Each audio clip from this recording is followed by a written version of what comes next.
Thank you.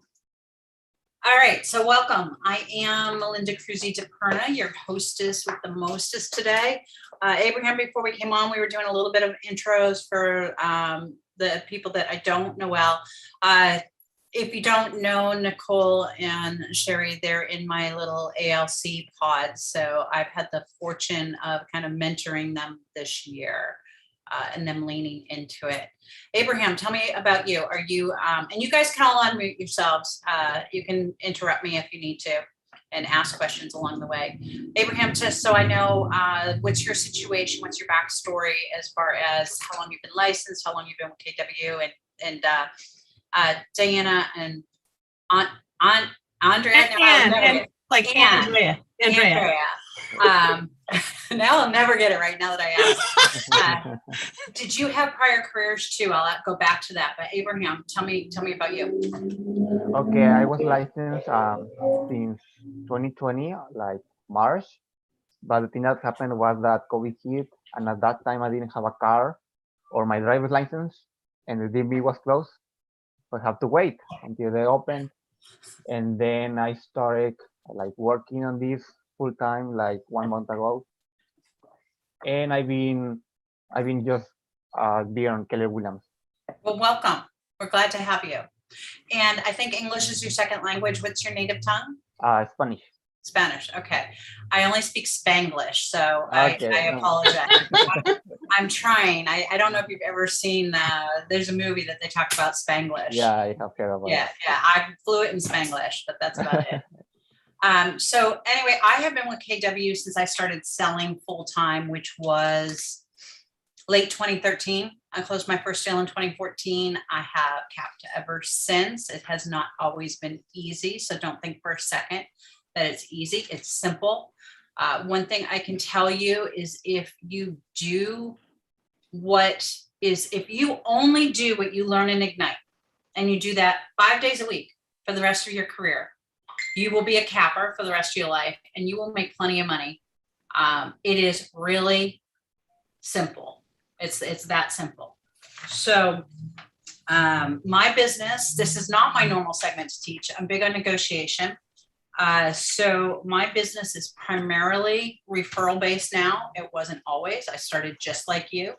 I started, this was not where I raised my family. This was not where I had a previous career. Well, I did have a previous career, but I didn't have a book of business. Okay. So I've had to reinvent myself as well. Even since I started, I moved, I got divorced. I lost my connection to my luxury buyers, all of that. I'm nervous. She's taking a picture. So I lost my connection to that. So I've had to start over and reinvent myself over and over and over. I'm in my, I don't even want to say it, but I'm in my late 50s. I never, ever thought I'd be doing this now. But one of the advantages that I've had being on ALC this year, my pod, I think we actually span 4 decades. I think I've got 20 something, 30 something, 40 something, and 50 something in my pod. How lucky. And you all look like sisters. I know, right? We're all blonde. I didn't even realize it till we had our picture. I didn't meet these guys probably till 6 months into the coaching, and I have hair stuck in my lipstick. So sorry, I can't help with that. So I'm going to ask you guys, and I know what Sherry and Nicole are doing, and they are both committed to 10 contacts a day. It actually costs them money now if they don't do it. And, which is brave, very, very brave. And I'm going to ask you guys, if you're making your 10 contacts a day, are you doing your daily 10-4? Because there's 4 things that are 10 things that you're supposed to do every day. And I think one of the problems with the virtual program is that we don't hold you guys accountable and really hold you to that same standard as when we do it in group as a person. I started with Ignite, and I'll tell you, we held each other, and it was expected, and we got read the riot act if we didn't, and it felt kind of crappy. And it felt really good when you hit those expectations, and it feels really good when you meet the expectations of people you admire. So Andrea, you're unfortunately the first on that part of my screen. Where are you? 10 contacts a day. 10 So this is database, good because 10 notes and 10 homes reviewed. Where are you at? so okay, this is good. It's like deja vu all over again because Clarissa and I had this conversation yesterday, and I am still struggling with making the calls and being disciplined about putting aside the time every day. But I'm really proud of myself. I ordered some beautiful note cards yesterday from Amazon. They're probably going to arrive during my class today with you. And so I got in a conversation with a gentleman yesterday when I was making my calls. I've been trying to reach him since the open house, and I finally reached him. And it was such a great conversation. And we spoke for a half hour, and I'm going to hook him up with, or I did hook him up with Anthony, my lender, and got his updated email. And I'm getting in the habit of asking for addresses so I can send cards out. So I did text him, and I asked him, I added him to my contacts. I asked him if he could send me his address, and he didn't, but he sent me pictures of his dogs, which was awesome. So I said, better than the other kinds of deep pictures. And I know I'm being recorded on YouTube. I'm going to be in trouble, but that's the other kind. Yeah, I'd happily welcome dog pictures. But it was cool because like when I called him, the first time I called him, he didn't pick up, and I was like, screw it, I'm just going to call him again, and he answered. And that's when he said, like, during our conversation, I don't usually answer the phone when it's people I don't know. And I said, oh, well, we met at the open house. And he's like, oh yeah, you were there with your lender. And then, we just had this great conversation, and, he's doing everything I'm asking him to do right now, which is perfect. So I'm really excited. To multiply that times 10. Yeah, so I just had to multiply it by 10.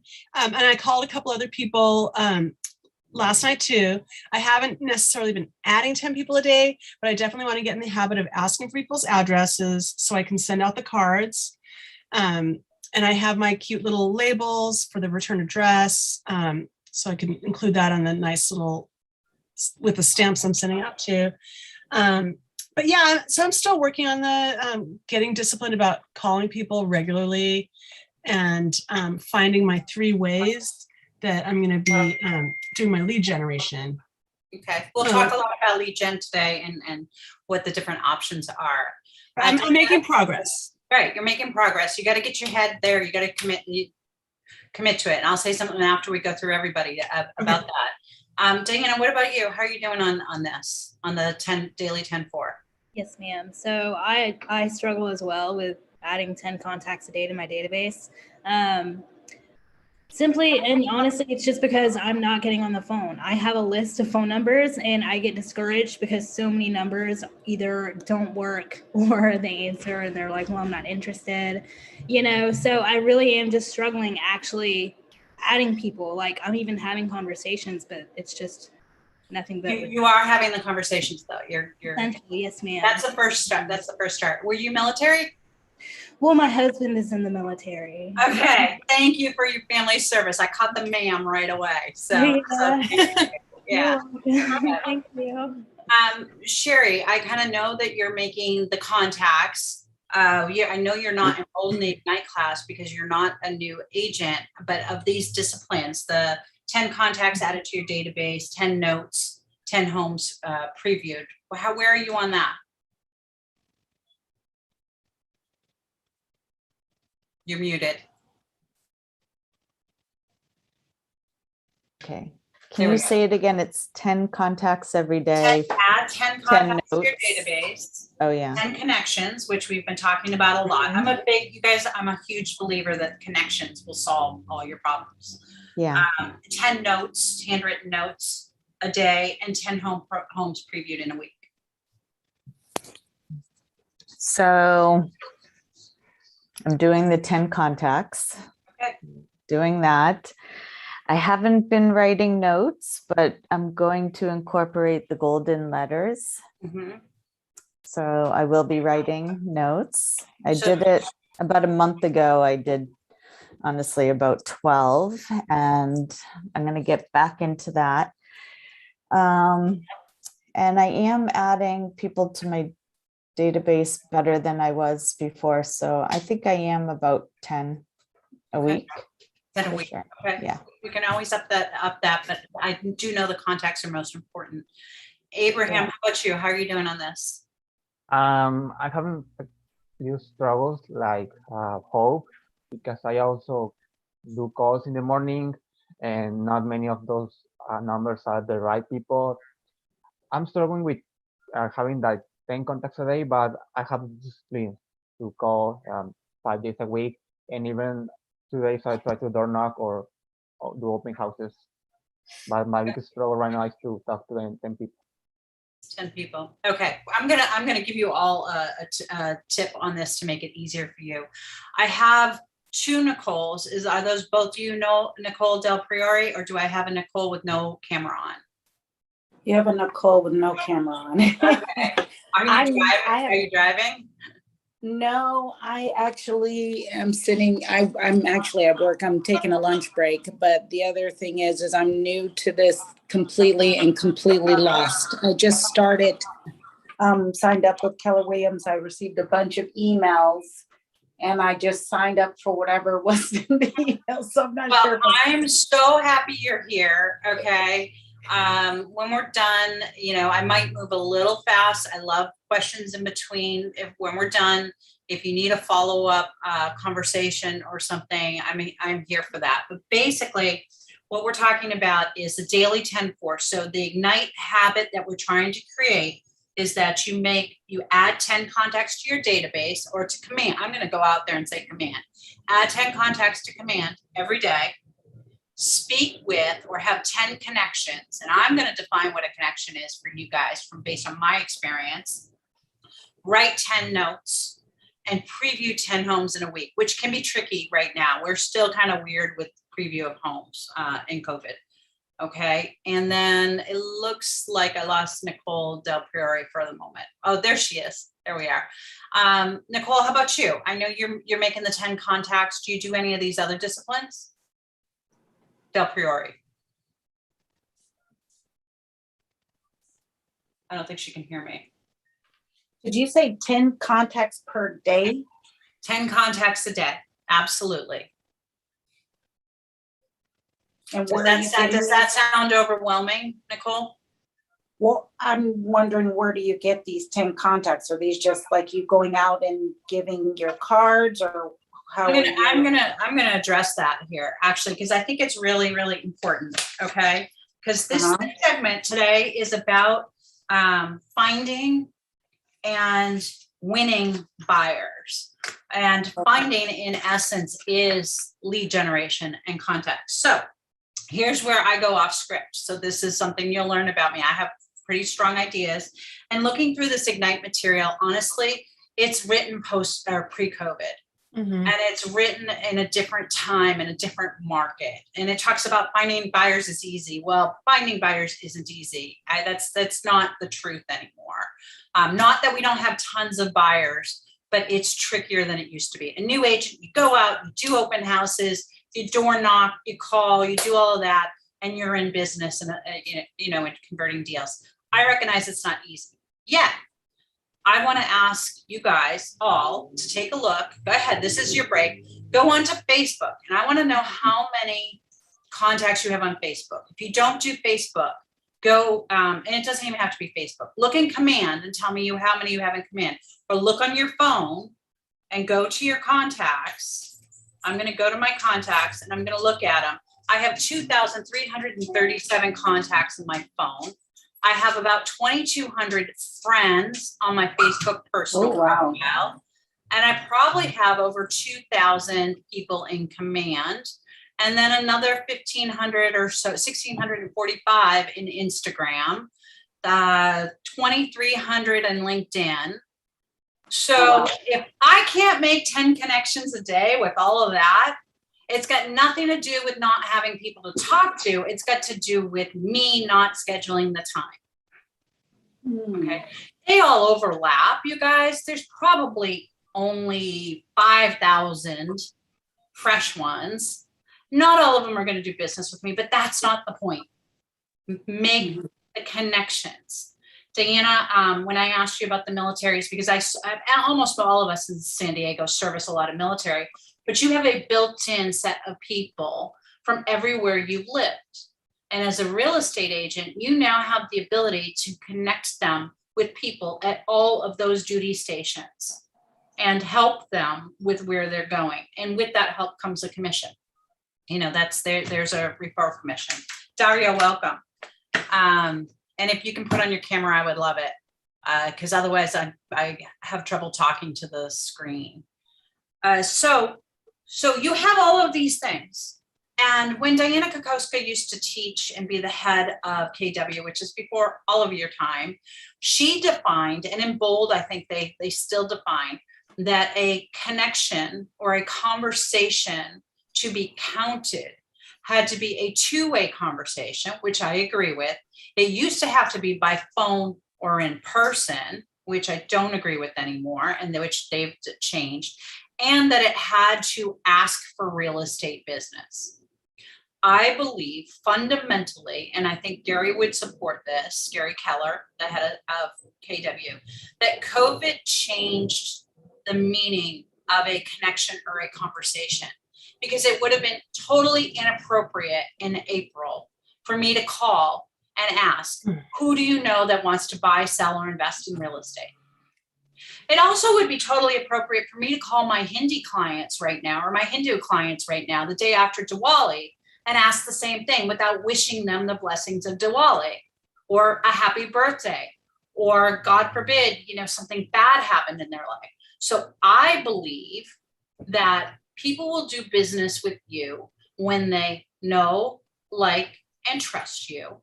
And if I go back to Stephen, he would tell you, and when you're in emotional proximity, and that's what these connections is about, is being in emotional proximity. Because when I walk into Target or into Nordstrom and the clerk asks me, do you need help? I'm in the shoe department. Clearly I'm going to need help, right? I can't try on the shoes there by myself. I can in Target. I'm going to need help. But right now, I don't want to talk to you. No, I don't need anything. Just looking. Thank you. Even though I came here for a specific pair of shoes. And then when it's time, when I found the shoe I like and I want to try it on, am I going to go find the agent or the salesperson who asked me if I needed help? Or am I going to look around and see the first one closest to me and say, hey, can you get this in a size 11? Emotional proximity. So you've got to be there over and over and over again. And that's what these connections will do. Does that make sense? Yes. Okay. Do you feel a sigh of relief if I tell you that you don't always have to ask about real estate? In fact, you can't ask about real estate until you're in relationship. Expireds and FSBOs are different. Okay. That's different. That's calling. That's okay. But there's also other ways to do it, like your frustration with the dialing, your frustration with, people not answering or not wanting to talk. That's okay. And if that's one lever of your business, that's okay. You're just going to have to dial a lot of numbers, a lot of numbers. Sherry and Nicole, what do I say about what fixes quality of leads? Quantity. Right. How do we get quantity of leads? By talking to a lot of people. I've initiated 104 conversations today. I haven't had 104 conversations, but I've sent out 104 texts, calls, Facebook messages, whatever, because I'm behind on my numbers for the week. So you're doing them all today? No, that's not all today. You said you're a little behind. I'm a little behind. I needed to make up like 30 something, or else I need to make them up tomorrow. But okay. If you have big goals, you need bigger numbers. That's why I say if you do 10 a day, you're going to cap. You're going to make 6 figures. But you got to do 10 a day, 5 days a week, 50 weeks a year. And if you don't do 50 weeks, you're going to have to cram it into 30. So I like to take vacation. So I do more in a day, or I've got higher goals. So I do more in a day. Have I done that my entire career? No. Okay. Have I had my business in the tank because I didn't do it? Absolutely. So in fact, this summer, I got so busy. May, I don't know, I closed like 5 deals. I was really busy doing transactions. And I text my numbers daily still to Stephen. and I wasn't hitting them. And I said, oh, this is going to hit in 3 months. This is going to hit in 3 months. And sure enough, it hit the end of June. Okay. Because I hadn't been doing it since, March, April, when I got really, really busy. All of a sudden, I had a lapse in my business. And it wasn't, I'd like to say it's because, we reopened, people were on vacation, they were busy, but somebody was selling real estate. Right. Just not me. Okay. That's the same thing I'll tell you when you tell me there's no inventory. Well, there's still 2,000 houses or somebody's selling. There's not no inventory. It's just not as easy. So that consistency will make up for the quality of those leads. So your frustration is valid, but let's start thinking outside the box of what you can do for lead generation. And we'll get to that a little bit. So when I have a quick question. Of course. So I was walking my dogs today, and I saw a bunch of contractors working on a house. The tenants just moved out, and I know the owner of the house, and she's also a real estate agent, not with Keller Williams anymore. But I need to make some connections with my referrals, what do you call it? Vendor referrals. So that's how I approached him. And so the owner of the company wasn't there. He was at Home Depot, but when I turned around on the way back, he was there. So I had my little hat on, I was open for business while I was walking my dogs. It said, I love real estate. And I had my cards in my pocket because, I just had that mindset today. I was like, okay, while I'm walking my dogs, I'm going to just talk to people about real estate. And I did. And so I gave him my card, and I said, I'd like to set up a vendor relationship. Are you so busy that you cannot take on any new clients? And he said, no. And I said, I would love to, work with you when I get some buyers or sellers that need work done in their home. And he said, yeah. And I've got all of these contractors. It's a one-stop shop.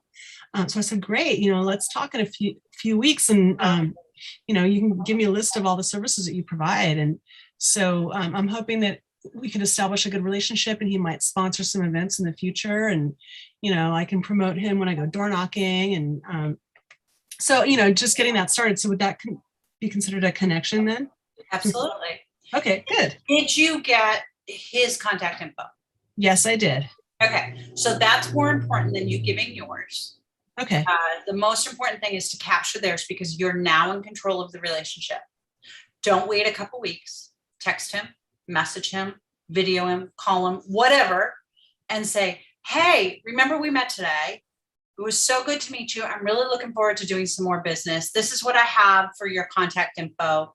You don't want to ask him for coffee. I mean, if I have another lender or title rep want to take me to coffee, I don't need coffee. Okay. Yeah. I need connection. Okay. So you need to look and come from contribution. Tell him what you're going to do with this information, and then do it. Okay. Okay. And then do it. So yeah, that's a connection. Absolutely. When I count all of my two ways. Now, obviously I don't count my two way with my sister as a connection, unless we start talking about her friend that's going to buy, or her selling her house. When she and I talk about real estate, I count it. Okay. And I talk with my daughter, who thought still, because wait a minute, I remembered I was being recorded, because her father still thinks you need 20% down. My 28-year-old daughter, who rents in North Park, was thinking she still needed 20% down. I'm like, honey, you can buy with 3.5%. Okay. And here's how we're going to do it. I said, why do you think I was bothered when you bought a new car and you told me you put 10 grand down? To me, I was like, ding, ding, ding. That's buying your first condo. Right. Yeah. I count that conversation. All right. Good. When my boyfriend, I probably don't count these because he's working in my business some, but it used to be when he would text me a FISBO sign, which I have everyone who loves me trained to do, that would be a real estate conversation, because he just gave me a lead. That's awesome. And I'm going to reward that. If it's not him, I'm going to reward that behavior, whether I convert it or not, of people thinking of me. That's like a bird dog, right? It's a bird dog. My business is built on bird dogs in my life. I hate cold calling. door knocking is like pulling out my fingernails. No, that could be fun. Make it a game. It can be fun, and I do it, but it doesn't mean I enjoy it. Mm. So I want my life. It's my life by design. It's your life by design. You get to do what makes what you enjoy. Yep. But there's often a but. When you're getting started or when there's a change or a shift, sometimes you just have to suck it up and do what you don't like. So do I circle dial? Absolutely. Do I door knock? Absolutely. Have I held a couple open houses since we're back? Absolutely. So before the pandemic, open houses, I was doing 3 a week because my business was in the can at the end of 2019 because I wasn't doing my lead generation. So, but then you have to shift it. You have Pivot. to shift and pivot. Okay.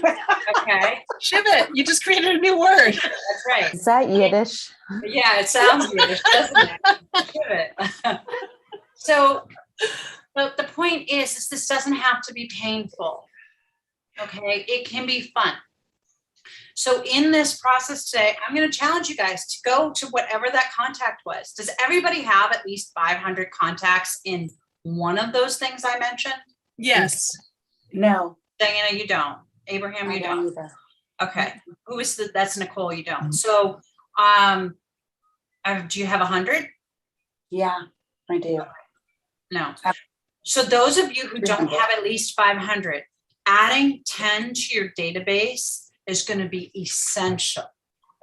Okay, essential. And you've got to, and there are exercises that we can do that will help you to add 10 to your database. But you can do, yeah, you might need to just do cold call to start, but you've got to be more aggressive than I do of getting their contact information. You've got to be more aggressive of getting the Uber driver who casually mentions to you he's thinking about selling. You have to be more aggressive. You guys, some of you are really young. It may not be your friends who are in the position of buying, but it might be their parents that are selling or buying an investment condo. You got to wear your I love real estate hat when you walk your dogs. Yeah, yeah. You gotta train your friends. Okay. Yeah.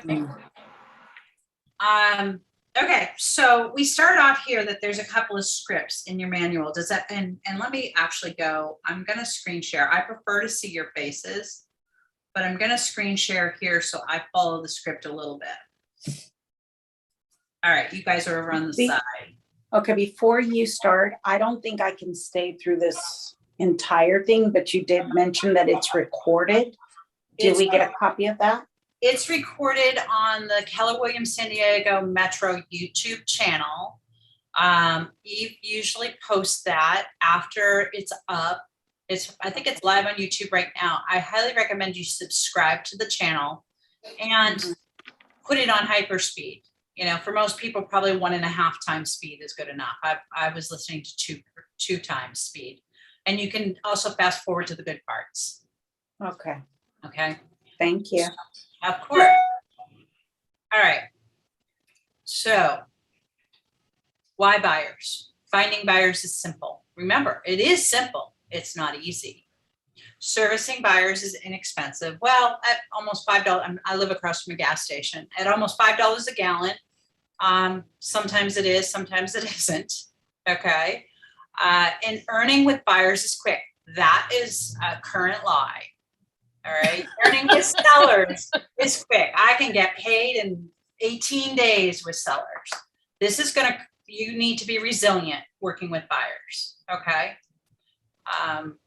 Definitely need to be resilient because you're going to put out more offers this year with buyers than you normally have to. This is not a normal nor easy market. Keep your head, what do I say? Heart up, head down. Got it. So to keep your heart, keep yourself focused, keep your affirmations going, make sure you're going to have a good support network and keep your head down doing your business. Okay. I am working harder now than I ever have for every single deal. And it won't be this way forever. I promise you. Starting now, it's going to seem so easy when we get to a balanced market. if you can just thrive through this, and you can. So you're saying like a balanced market when there's more inventory available? A balanced market is 5 to 7 months of inventory. And we'll actually look at those stats. I think today that's part of the agenda, is looking at that. Okay. A balanced market is 5 to 7 months of inventory. We haven't had a balanced market since 2013. Wow. And 2012 was a buyer's market. So it shifted very rapidly. We have been in an extreme seller's market for as long as I've been selling real estate now. But this is like nothing I've experienced. Okay. Converting buyer leads. Lead generation, we've talked about that. We're going to talk about qualifying buyers, and we're going to talk about signing buyers with the BRE. Have you guys practiced? Yes. Yeah. Abraham and I practiced this morning. Okay. Very well. How about the other guys? You don't have to be muted. Have you practiced signing BREs yet? Dario and Diana? I practice with my coach. Okay. I think the script is the hardest thing. My coach, I remember sending me out there, telling me to do it. And I'm a really high D personality. I'm also older, and I bought and sold a lot of real estate. And I would never in the old days have ever signed a BRE. There was like, no way would I sign that. So the first time I went to present it, I didn't believe in it. I didn't fully understand it. And I failed miserably. And it was probably 6 months before I signed BREs again. Get comfortable with the why, and we'll talk about that. Once you believe in the why, then you can sell the contract. And I just don't work without BREs now, period. I just let somebody go resolution. And in my gut, I said, I need a BRE on this one. And when I broached it with her again, she said, oh, we don't need a BRE. You've only shown me 2 homes. Thinking like all I had into it was 2 hours. I said, no, we need a BRE. She says, oh no, I'll work with whoever brings me in the house. I said, well, then we won't be working together. Because that's not how I work. And then I show them my value. And then they signed it after that? 99%. Good. And I don't work with the ones that don't anymore. I know my value. That's because, Sherry, you can pipe in here. What solves quality problems? Or Nicole, you have your mic on. What solves quality problems? Quantity. Quantity. So if you have enough leads, you're not desperate to work with the people who don't value you. If you don't have enough leads, you don't get to choose. Okay. Converting. We're gonna skip the video. I didn't like it. It's a 2-minute video. We're gonna talk about market research, and we're gonna talk about terms. Page, I don't know if that's page 14 or your page. I think it's your page 14. Do you guys have your manuals? Oh, one thing I wanted to say during my coaching call yesterday about the previewing homes, Clarissa said we could do 10 a day on the MLS if we don't have access to the physical homes. Yeah, I'm going to encourage you guys to get out there. Whether it's an open house on the weekend or you pick a caravan, there's really not 10 on caravan. I mean, we had 2. If you have a neighborhood you live in, there is nothing like, this is why realtors are still needed. Part of why Zillow flopped is there's nothing like boots on the ground, getting in there and seeing the homes. But it gets you competent about the inventory. Okay. So I noticed Bridget said the same thing as me. She's referral based. We work all over the county. I'm not going to know all of the inventory, but I'm a really fast study. But I do know the inventory where I live and prefer to sell. And if you're selling tract homes or condos or whatever, and they're all the same, it's not as essential. But I would challenge you guys, if you're not selling if you're not in escrow on 3 properties a month, what else are you doing other than the daily 10-4? This is a job. This is an 8-hour or more a day. Most of us, it's more. This is your job, which actually brings me to something really important. There are 5 jobs of a real estate agent, and I don't know if you guys have been taught this. Does anyone know what those 5 jobs are? Besides being their therapist? Yeah. One is Have I taught Besides being the therapist, Abraham, what were you gonna say? Lead gen. Lead gen's one, yes. Okay, and write this down. Write this down. Write this down. Write this down. There are 5 jobs. 5 jobs of a successful real estate agent. I learned this from Chris Heller, who was the CEO of Keller Williams. I was fortunate to work for him or work in his office. Your first job, and I know a couple of you are doing this, is to practice. That's practicing scripts. That's practicing your contracts. That's practicing. I would say that looking at the inventory of the homes is practice. Okay. So your first job is practice, because what scares me the most is the people who buy the leads and they have a ton of leads, but they have no competence. That's scary to me, because people deserve competence first. So you need to develop competence. That comes from practice. Otherwise, you're practicing on your clients. 2, lead generate. Okay. 3, lead follow-up. I kind of lump them all together, but man, the fortune's in the follow-up. I hate it when I finally got follow-up with somebody that I should have followed up with. And, oh, yeah, I bought 6 months ago. Oh, yeah, I sold, or I looked to check to see if they sold it. Yeah, they sold it. I didn't follow up with them. Okay. 4th is to go on appointments. And 5th is to negotiate. That's my favorite. That's my specialty. But if I don't do the first 4, I don't get to do the 5th. Okay. My job is not to order note cards. My job is not to design the perfect logo. My job is not to even have everybody, the only reason to have an organized database is so that I can follow up efficiently. Okay. My job is not to file everything perfectly. I actually pay a TC to manage my files. My job is to do these 5 things. That's my 20% that makes me 80% of my deals. And that should be taking up 80% of my time. Everything else is a nice to do. Does that make sense? Yeah. So like designing flyers or your buyer or seller guides, that's all kind of fluff. That's all fluff. I don't use a buyer seller's guide. I did when I was new. And you know why I used one when I was new? Because I was still practicing and learning. I have the privilege now of going off script. Until you have mastered the scripts, until you have mastered the presentations, until you have mastered the stats, then follow them. The systems work. You're with KW because it's a systems. One of the reasons is the systems work. Everything's laid out for you. You don't get to change up the systems until you've mastered. Does that make sense? Yeah. Okay. All right. So we're going to get into this. Let's see. So buyer consultation, a guide to buying your home. Here we're supposed to, it's weird.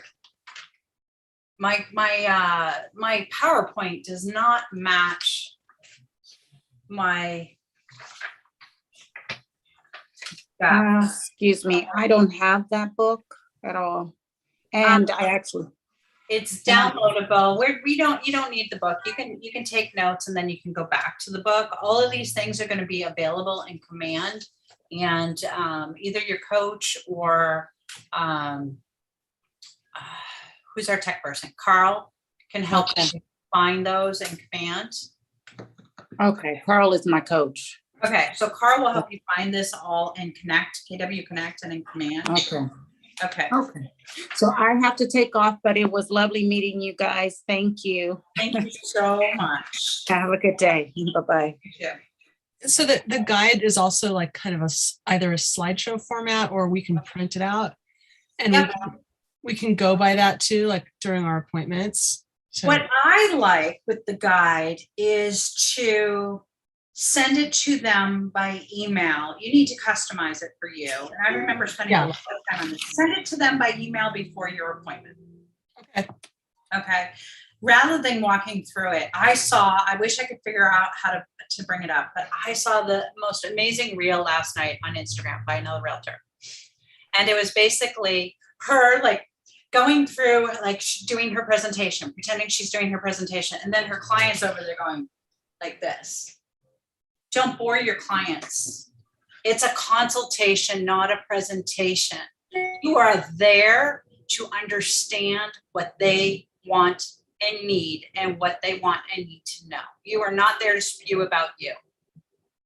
I wanted to ask your opinion on something.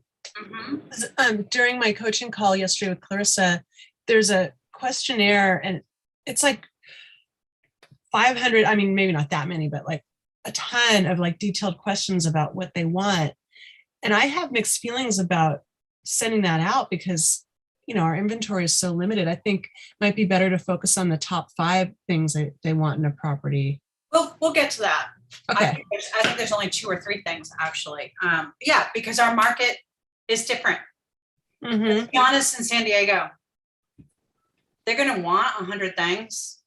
And the only things that are really going to matter are their price, what they're pre-approved for, and how far they're willing to drive. Okay. Okay. I mean, because if they're pre-approved for under 600, almost under 700, they're living in a townhome or a condo. They're not living in a single family. And you have to be willing to say that to them. And I'll go through a little bit of how I say it. Okay. So I'm really confused by this PowerPoint because it's not conducive to maybe today. Maybe right. it's gone too far. So I'm going to get off my screen share if that's okay with you guys. So Anybody have a problem? I just want to take notes on what you just said. So what matters is how much they're approved for and how far they're willing to drive. Those are the 2 big things. But let me go through this. I'll use my my instructor's guide and go through this with you. Okay. So we were talking about finding buyers. All right. We talked about open houses. I mentioned social media, and I don't mean advertising. Referrals, circle dialing. Does everybody know what that is? Facebook ads, if you have money. If you haven't closed any deals, don't you dare spend a dime on advertising. You hear me? We lead with revenue. Otherwise, you're going to go broke. I don't have the luxury of someone else's income. I don't know if you do. But if I'm not earning it, I'm not spending it. And I advise you to do the same and review that every 3 to 6 months, review what you're spending. And then door knocking. Okay. The National Association of Realtors will tell us that 40% of buyers found their agents through a referral. So where do you think that referral comes from? Database. Database, right. The referral comes from their sphere. Their hairdresser who says, oh my gosh, you've got to meet my realtor. Their cousin, their uncle. What about what you do off the gym? Were you in a sorority or a fraternity? Are you a member of, I don't know, I have a guy that's like those Scottish Highland Games. Okay. What do you do? That's fun. Are you a member of a special community? Are you gay? Are you military?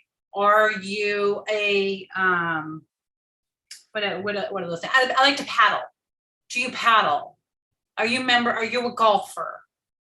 What do you do? Are you a mom? Are you a dad? Do you take care of an older relative that you go to the senior facility all the time? What do you do that makes you, that you come into contact with people? Are you one of these people that is really social and you go in the grocery store and you know the name of the butcher and the fishmonger and the clerk and everybody? Guess what? Those people all live somewhere too. And don't for a second think that they can't afford to buy because we don't know their situation. But where do you come into contact with people? Your mechanic, the guy who changes your oil, the tire guy. Everybody lives somewhere, hopefully. I live in Midway Point Loma, so there's a lot of people who just live in my alley. But ideally, everybody lives somewhere. And rents here are so expensive that buying is often a good option, and there's so many opportunities.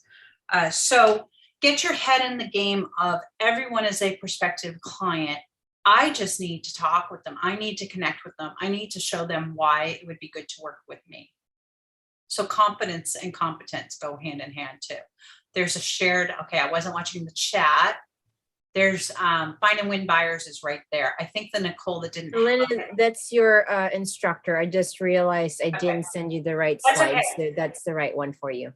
Oh, For that's- the PowerPoint slides, if For you the want PowerPoint to slides? use it. Yes, ma'am. Okay.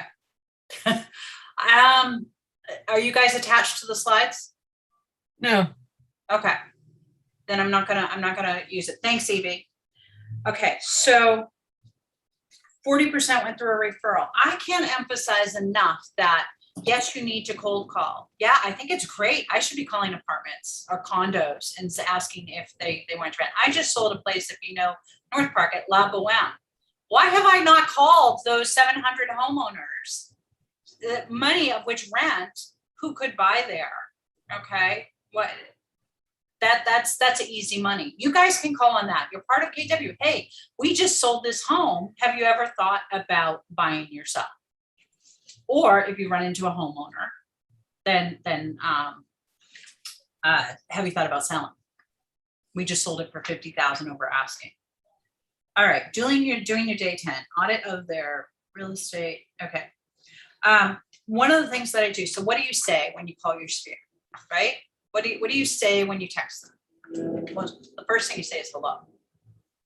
Okay, be normal. Don't have commission breath. It was in Ignite that I learned that term from Bobby Martins. Don't have commission breath. You need to come from contribution first because people will smell that bad breath on you a mile away. Okay, so it's November, so it's time first off for gratitude. So if they're in your circle, if they're in your sphere, I don't care who they are. If it's your hairdresser, tell them how grateful you are for them. Tell them how thankful you are that they're back in business, how hard it was last year without them. You don't have to, if you're a gift giver, give gifts. If you don't have money, just give gratitude. So you have this opportunity from now through the end of the year. This is the perfect time to connect with everyone in your life. And if you can't think of what you're grateful for, think again. Okay, because there's something that all of these people bring to your life. I also will start to do an audit with all of my past clients because I have the privilege of having past clients, but it will be, and this is what I did in the middle of COVID. So in the middle of COVID, I called just to see how they were. And things were slowed down, so I did more calling than messaging. And I'm like, I just asked, how's it going? How's the house? How are you guys doing? Are you both working from home? Or people who never worked from home, single people, you're working from home now. Are your kids in school? Asking those questions, and Command makes it easy to keep notes so you don't have to remember. And then I'd say, if they already owned a home, if they're clearly don't need to move, right? And I'm not asking, so who do you know that wants to buy, sell, or invest in real estate? That is not my next segment. My next segue is, have you refinanced in the last year? Interest rates are really low. Oh, no, I haven't. I had quite a few people that I boosted them to refinance. Other people that I have, when my business, it was slow. I called a girlfriend. Well, I also asked every real estate agent I know, what are you doing that's working? So my conversation, I don't skip my real estate people. You saw 50% of my business is agent to agent referral. What exactly are you doing that's working? And then I did it. Not all of it, but some of them were golden letters. I heard about the golden letter before it was popular because the agents were already telling me that that was working. I have a client that said, you know what? I called all my investors and I asked them, have you thought about buying more with the real estate market so low? Well, in San Diego, that was hard. But I called them and I said, I know people in Philly and in Kansas City and in Florida. Have you thought about moving money out of state? Let me connect you with that person. Okay. You be the source of the success. So there's some places that you connect. Let's see. Okay. So they're talking that they do have a segment in here on open houses. Did you guys cover open houses in Ignite already? I don't think so. Okay. I think Maybe I missed Bridget, it. with Bridget, Okay. With Bridget, you did some. yeah. Okay, good, good. I will say, okay, it talks about preparation. So I highly recommend when you go to an open house, you spend a little bit of time. Don't get there at the last minute. Spend a little bit of time in advance and drive the neighborhood so you know that there's a park down the street. So you know the school. Of course, you want to check online first to be sure you've got the schools. Try to know something in your head or in your notes that's not in the MLS about the area. Okay, try to know what's sold because all the neighbors are going to know what's sold. Okay, I used to come with, I'll grab one. Actually, yeah. I used to show up at every open house with a map of the community available for free from my title rep. Okay, because I also live not from San Diego. I had lived in South Orange County until 2009. I knew North County, but even Carmel Valley, I didn't know the names of the neighborhoods and the communities. So this one is for Point Loma. I still have to check sometimes. Is that in Fleet Ridge or is that at Point Loma Nazarene? Is that Midway? So get these from your title reps. Fidelity is mine. There's a plug. And I would bring those to the open house and have them laying out. I probably don't do it as much as I should. I'm probably not as good at it as a rookie rep right now because I'm not prepping as much. Well, with the map, do you put like where all the open houses are or? No, I can do that on my app. I would open up my app to show them if appropriate. I'm paperless now. Sarah did a segment at a team meeting on how to generate the QR code. So I have them signing in with the QR code. I'm not taking any more, I can't read email addresses. And it goes direct to command. So I don't have to enter it into command. Wow. It's what is the map for? The map is, okay, let's say I'm not farm-based, okay? So let's say I decide to hold, okay, I have a listing in Spring Valley right now. And I'm gonna hold it in Spring Valley, but it's actually not in the main part of Spring Valley. It's more like Rancho San Diego. I don't know the names of all those neighborhoods. I would bring the map because if they ask me about something or they say, oh yeah, I live in XYZ, I can say, oh, where? Show me. Or 9 times out of 10, that's not the house for them. We can say, well, where is? And I would also bring the market stats for that. So come prepared. Also, for me, this is a learning tool. I'm very, very visual. So this is a learning tool for me to also know what's out there. Because you could tell me a street name, and if they live in the neighborhood, they actually know that neighborhood better than me because I'm not farming it. If it's my farming neighborhood, I'm good. But if you're not, and farming is expensive, so right now you're more open house and social farming, door knocking. It's very, very helpful to have the maps. That's just one of the tools I use. That and I use Fast Stats, and I'll share my screen if you don't know where Fast Stats is. So at an open house, you have your preparation, you have your marketing. I'm not going to go through the marketing of an open house because I think KW has all those tools and we cover them in team meeting. And your coaches cover Exactly. them. Then there's the connecting with the visitors and asking for their information. There's a lot of schools of thoughts on it. I vary back and forth. I do use the QR codes and it has more information for the buyer on the QR code. I do not print anything anymore. COVID stopped that, gave me an excuse to stop that and stop worrying about flyers and wasting my time making flyers. You can make them in command though. I make a really nice like command landing page. The QR code makes them sign in and then it goes to my landing page. And then they have all the information and I have their information if they put it in properly. And that I'm forcing that sign in now.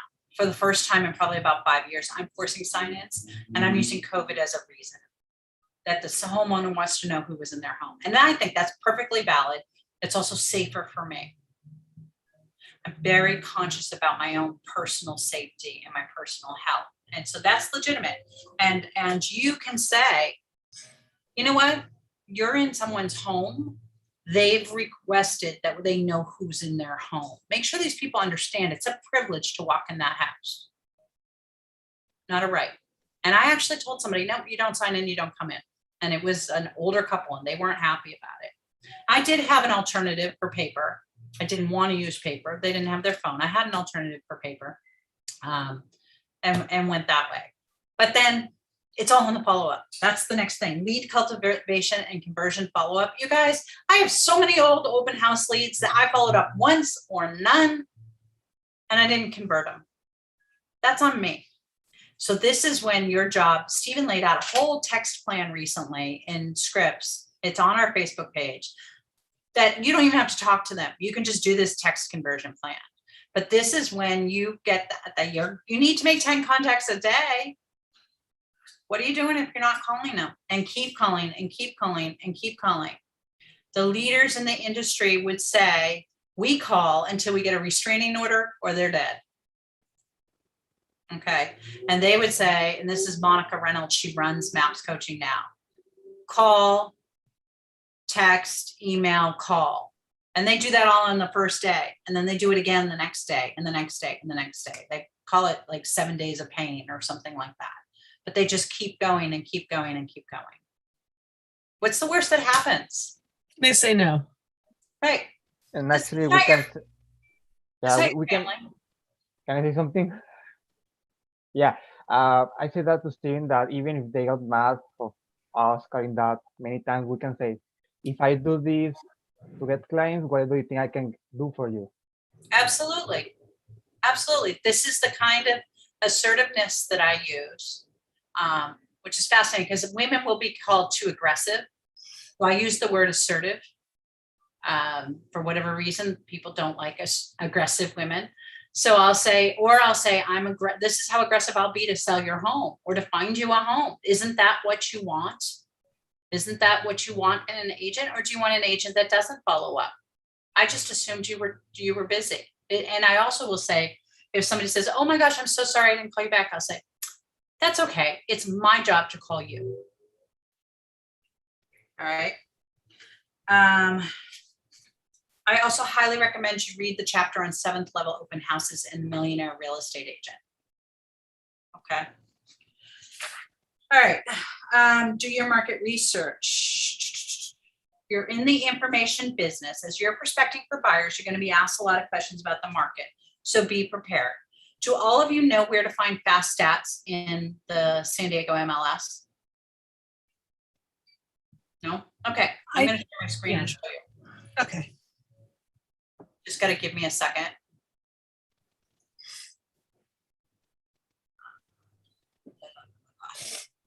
It's the right one. Yeah. Of course, I have way too many things. There we go. Give me a second. I was logged into everything but this. I just want to make an announcement to the class. My cute little note cards just arrived in the mail. So now I have no more excuses to send out note cards. And I have 4 really awesome designs to choose from. No excuses. No excuses. I'm going to stick my card in there with their little message and I can personalize it to however I want. I can even make it their holiday card. Okay, they tricked me. It's not there. Okay. Can you, well, you can't see that. Can you see this right here, down here? Okay, so when you open up SDAR.com, and I participate in SDAR, it's probably different if you're in a different MLS. Fast Stats is here. You don't even have to log in for it. This is your friend. They use it all the time, okay? You can know your monthly indicators, okay? Monthly indicators. Ashley goes over these, but it's telling you your median sales price on properties is up 16% year over year, and inventory is down 50%. This is where I'm going to educate my buyers. I spend so much time on stats with my buyers. This is where you become the local economist of choice. This is why they will pay you. This is why they will send a BRE, not because you open doors, not because of your pretty website, not because of your logo, but because of this, because you can help them understand what this means to them. Okay, so I just moved over to Fast Stats to the local market updates. this is my Bible. Sherry and I went on a listing appointment. And remember, Sherry, this was kind of my thing. This is my Bible. So I'm going to go somewhere here in Central. And I am going to go to Serra Mesa. Okay, Serra Mesa is one of my favorite places to sell because it's still a reasonable value for single family homes. And see, I know that because I know my stats. All right, I already know that it's under, it's now come up over the median value. Let me make this bigger. Okay, but what I'm going to go over with all buyers and all sellers is this. So I'm already going to know if they're in the single family market or in the townhouse condo market. All right, this is Serra Mesa. I'm going to explain that it's micro. This is just the zip code, that everything's going to vary by neighborhoods. But let's say that my client has a, let's say their budget's $750. Okay. When I look at this, I'm going to say, okay, and I'm more concerned about year-to-date numbers than I am about the monthly flux. Okay. We don't have that much flux in San Diego. So I'm going to say, wow, look at that. Prices are up 15% year over year. That's about a 1% increase. How do I build urgency in my buyers? Guess what? If you tell me you're not in a rush, that house is going to cost you 1% more next month.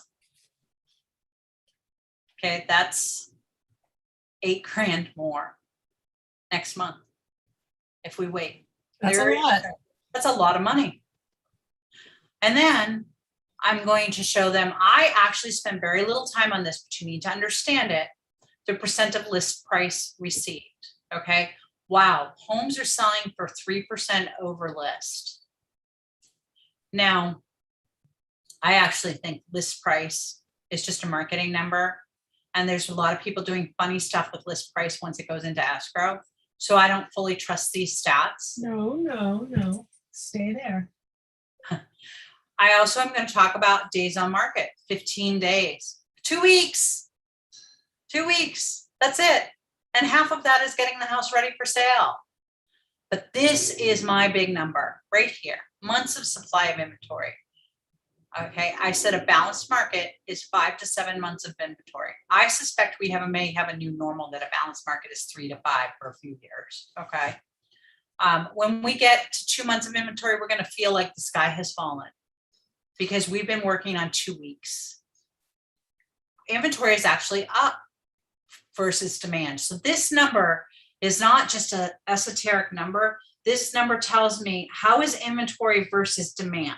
Because what month supply of inventory means is that if not another home came on the market, that all of the homes would be gobbled up, assuming that they're purchasable in 5 weeks, actually like 4 weeks and 2 days.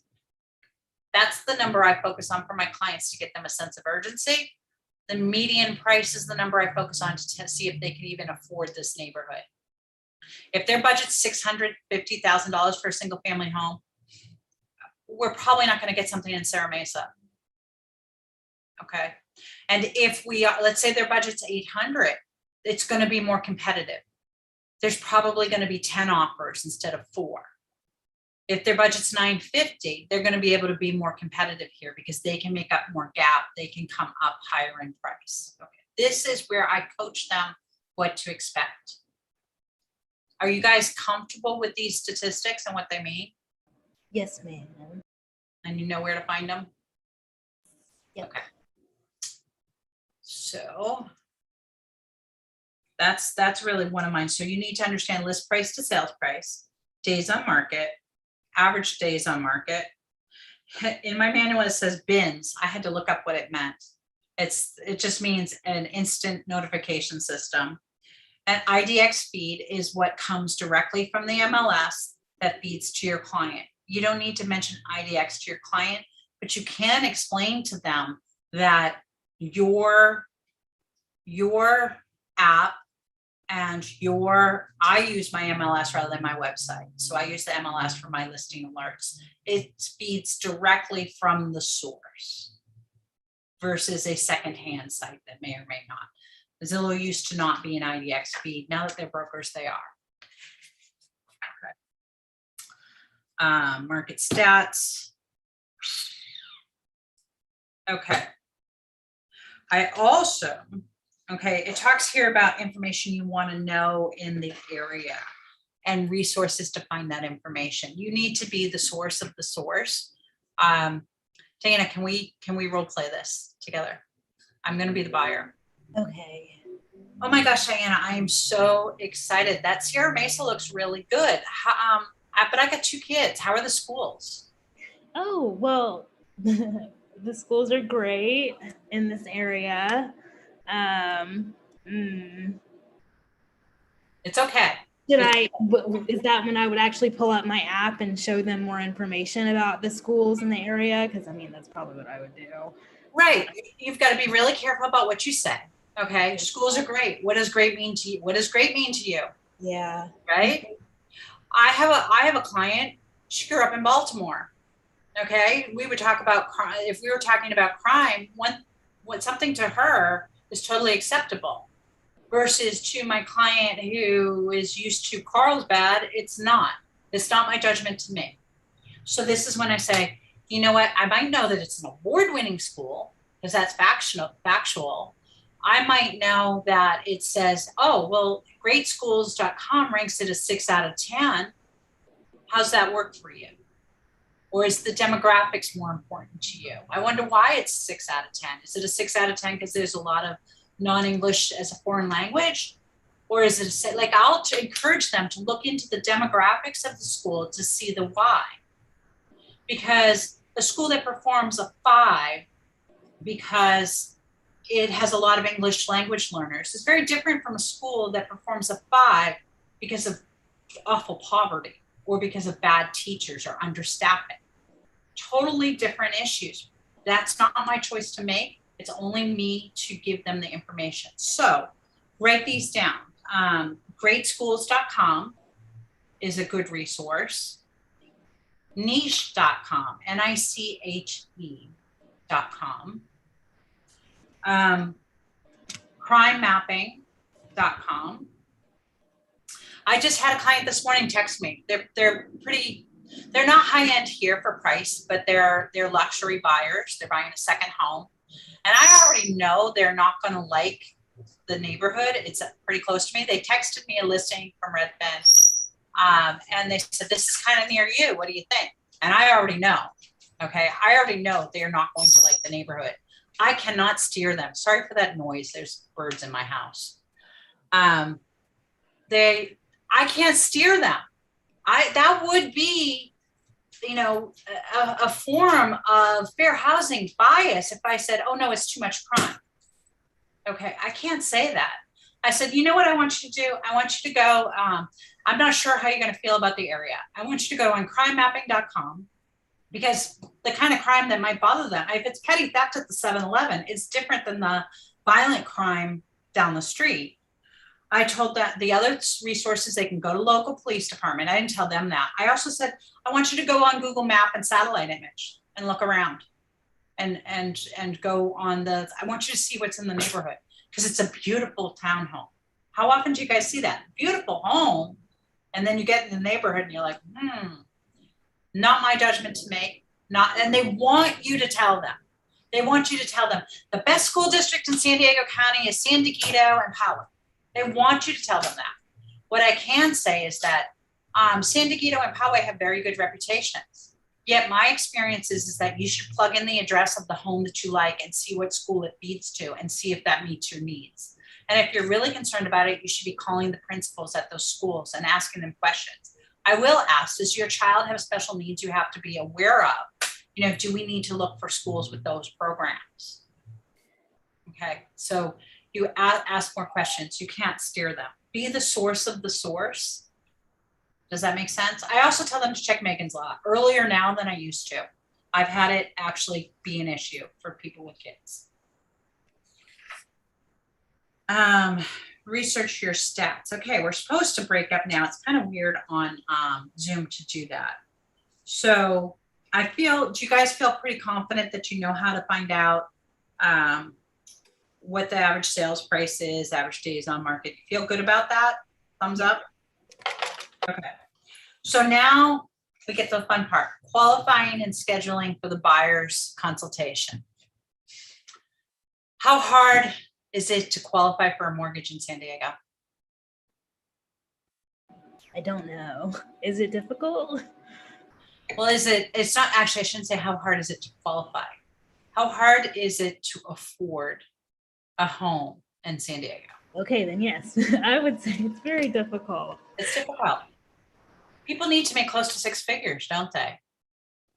I mean, it's not in the realm of everybody's. And if they are coming from Tennessee and they just sold their house and they're really excited and they're going to come here and they're going to buy, are you going to go through the hour or hour and a half consultation with them? Or worse yet, are you going to put them in the car when their budget is $350 and they thought they were going to buy a single family home? No, it's a waste of your time. And more importantly, it's a waste of theirs. You have to be brave enough to tell them the truth with care and candor. Okay. And you have to be willing to say that. So the material talks about the appointment and then the pre-approval. And it even talks about pre-qualification. I'm going to tell you right now, don't waste your time on pre-qualifications. You get pre-approved and as far through underwriting as you can before you work with them. I did have a referral complain back to the referral agent. She won't work with us until we get pre-approved.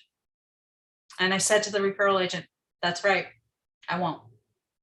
Actually what they said is she didn't seem motivated or interested in us until we go through pre-approval. It's true. It doesn't mean I'm not going to work with you if you've got bad credit, if you've got a bankruptcy, if you're in the middle of a divorce, if you're not making enough money right now.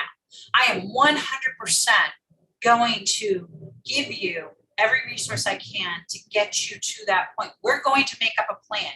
You have to find out early on if you're making a plan to purchase or if you're taking a buyer out. Is it an A, B, or C buyer? There's nothing wrong with C buyers. Sherry has done some miracle work recently for someone who would have been a C buyer if Sherry weren't able to do some of that work to bring her up to an A buyer to help her get there and find those resources. You can, and you may decide you have a niche for people who need to do credit repair first and who need to do these kinds of things. Get with the lender that can help you do that. That's fine. I rely heavily on my favorite preferred partners. I'm extremely loyal. I don't get out my calculator and try to figure out what they can qualify for. So I start with probably a 10 to 15 minute intake conversation. It's usually on the phone. Remember though, I'm referral based. So that's usually on the phone where I'm asking questions about, who will be living with you? When do you need to be here? Why is that important? What are you thinking? I ask, do you know what your budget is? Are you going to be paying cash or are you going to be borrowing money? Never ask, about the loan. You ask if they're paying cash or if they'll be getting a loan. Okay, because you don't want to offend your high-end people who are paying cash. If they're paying cash, though, guess what? They got to show you the money. Do not waste your time. I'm going to call them catfishers. I have been catfished on a $15 million listing, just strung along and along and along. I have no idea why. No idea. I think he was just a lonely old man. Okay. And I'll give them maybe one showing, but COVID's another fabulous excuse. This made it so much easier. Hey, guess what, guys? There's a lot of houses we can't even go in without pre-approval or proof of funds. And honestly, if you're working in any luxury, you're going to have to show proof of funds. It's okay if they get a bank letter that says my client has, can purchase up to $15 million. But I'm not showing you property or taking my time. It's valuable and their time is valuable. And no, we're not going to look at houses before you're pre-approved. You want to know why? Because in San Diego, the average time on market is 15 days. And 3 of those were spent in getting the house ready, like with no showings. 3 of those were spent showing, and 3 of them were spent negotiating. So really the house is only on the market for you to see for 3 days. So I would hate for you to fall in love with a home and not be able to purchase it, not be in the position to do so. So I have that 10 or 15-minute conversation. Then I say, okay, and this is a lesson learned. Would you like, and we'll talk about lenders. Okay. I do a lot of VA business, and a lot of them want to do with some particular names. Also, when you deal with some clients, they'll want to work with their bank. And you have to be strong and honest with them about how competitive the market is. And if they have a pre-approval, you can't refuse to work with that lender, but you can tell them, you know what, if they can't close in less than 30 days, then you're going to have a hard time getting your offer accepted. Let's connect me with your lender so I can talk with him about, his or her responsiveness. Let's find out. You as an agent are a partner with the buyer and with the lender. And you have to present it that way. Some buyers will get cagey and weird about money. And this is where your trust factor has to come in, that, listen, I am here to help you. I've got to be your partner. And if they're resisting that, that means you don't have the trust yet. So you're going to have to back up and work on that trust and show it to them. And, you can have the best peaches in Georgia and some people still aren't going to like peaches. Okay. At this point, I ask them if I recommend my lender pool, and I'll ask them, do you want multiple names or do you just want one? Do you want to work with do you want to work with a direct lender? This is this one that I have, and he's great for these reasons. Or would you rather work with a mortgage broker? And the truth is, most times I only end up recommending one. I don't know if Mark's watching this or broker Bob, and I deal in the highest ethics possible. So I really don't worry about it. Okay. I don't get kickbacks.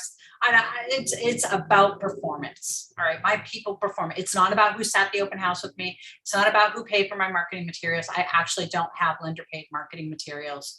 It's not about who co-hosted my client party. It's about who performs for my clients. And I am very loyal, and they perform. They take my texts and they take my calls. I joke that one of the lenders is my work husband because I talk to him more than anybody else.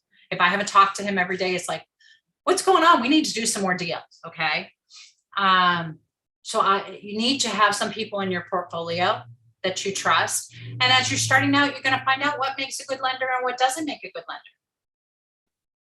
And you're going to have to learn to say no to people. And no, I don't want to have coffee. No, I don't need that.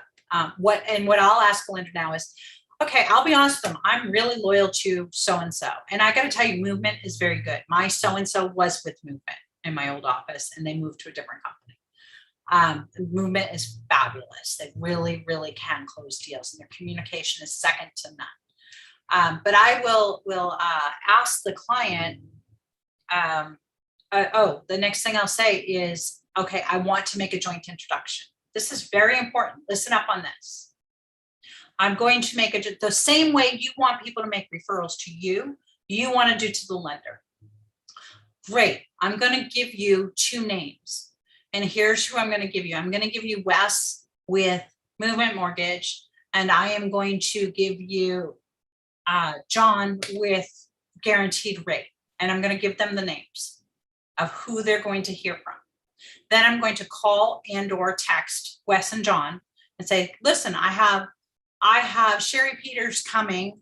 She's moving from Massachusetts. I think she's got a W-2 job, and I think we're probably looking at $750. And she's got to be here by December 15th. I'll give them whatever information I have. And if there's something they need to know, I'll let them know. They're coming with 2 kids, or she said she had a problem on her credit, or she just switched jobs, or she's self-employed. I give them a heads up. I tell them that, and then I do a joint introduction. I usually do a joint text. I'm a big texter. If they prefer email, or if there's a list of 4, I'll do an email. And I do it jointly, so that who have I just put in control of the contact? The lender, right? I put the lender in control of the contact because I want my trusted partners getting this business before these guys bring me a Veterans United or a Navy Fed or a Bank of America pre-approval. Now, I've got people at all of those I can call. I'll work with all of them, but I have the people I can close a conventional loan today in 14 days. I can close a VA loan in 17 days. Do you think my offers are more attractive than everybody who can't? And I can because I've done it over and over. And I check with them. When the market changes, I'll check with them. I'm like, hey, can you still close in 17? Can you still do a 12-day appraisal? Or are we looking longer? Because my word matters more than anything. And that's why I can recommend one lender and not 4 lenders. Okay. So be strong about sending them to the lender. Be strong about that pre-approval. And then hang on, Andrea. Then I will say, okay, after we have I'll put them on we'll continue the conversation. I'll say, okay, after we get your pre-approval, let's already book. You'll have your pre-approval in a day. My people are fast. Okay. Unless they're self-employed, we'll be pre-approved in a day. Then I, at the same time, will book my appointment for my buyer consult, and I'll tell them to budget an hour to an hour and a half. Okay. And that's when I'll do my full buyer consult.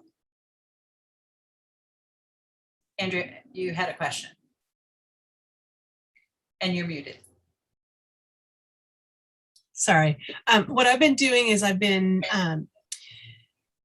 emailing introductions with my lender, Anthony, from Movement to my people. And in the email, I have both their contact info, and I like word it in a way like I'm physically there introducing them. Like, this is so-and-so, she's great. She is on all these motorcycle clubs, and she even knows how to fix motorcycles. You know, she's a pretty amazing woman. Blah, blah, blah. This is Anthony. He's great. You're going to love him. You know, he's a dog lover. We clicked right away because of dogs. So I think you're going to love him too, you know, and then just let them go from there. And then I also share their contacts in the iPhone. Mm-hmm. I blew a handoff big time in the middle of this year. I blew a lender handoff. And here's how I did it. I'll never do, okay, I'll make mistakes over and over. I do not make the same mistake twice, or I try not to. So I met someone on a Father Joe's walk years ago on Thanksgiving that was friends with my trainer, who's also a lender and an agent. And he and his wife have since become extremely successful lenders and really good. They're the ones that I can close in 14 days with. And one of the people I met on this walk that I've stayed in touch with, despite her having the same connection, the agent and lender, I've stayed in touch. She came to me and connected me. Actually, she gave my name to somebody who needed an agent. Okay.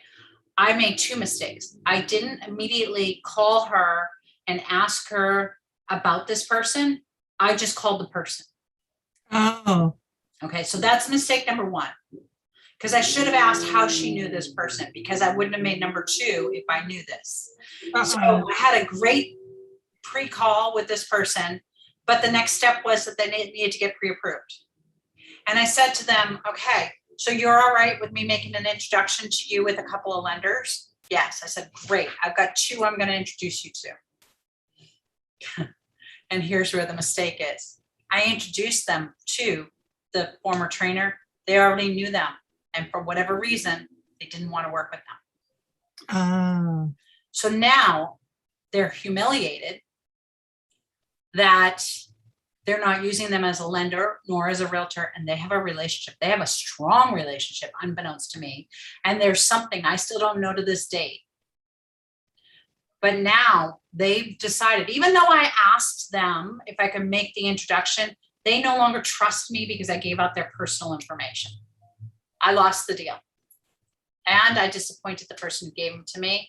And I created all sorts of embarrassment and bad, hard feelings. So I learned to give them the names as well of who I'm going to introduce them to, just in case.